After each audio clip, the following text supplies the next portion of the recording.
वर्षानुवर्षे जगाचं पोट भरलं, पण माझ्या घरातच अनेकदा उपासमार आली. यंदा मी फक्त माझ्या कुटुंबासाठी पिकवणार. आम्हीही तेच करणार. आता आमच्या शेतातील धान्य बाजारात जाणार नाही. भाऊ, टोमॅटो किती?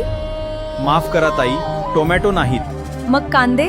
तेही नाहीत. शेतकरी माल विकत नाहीत. आई, आज डब्यात फळं का नाहीत? बाळा, दुकानात मिळालीच नाहीत. पैसे तर आहेत ना आपल्याकडे? पैसे आहेत बाळा, पण अन्न नाही. बाजारात अन्नधान्य साठा नसल्यामुळे पूर्ण अर्थव्यवस्था कोलमडली. त्यामुळे आपला कारखाना पण बंद पडलाय आणि माझी नोकरी पण गेली आहे. कारखाना बंद झाला, माझी पण नोकरी गेली. कर्जफेड थांबली आहे. व्यवसाय बंद पडत आहेत. बाजारपेठा ओस पडल्या आहेत. माझ्याकडे 50 कोटी रुपये आहेत. कोणी एक पोतं गहू देईल का? साहेब, आता पैसा नाही, अन्नच खरी संपत्ती आहे.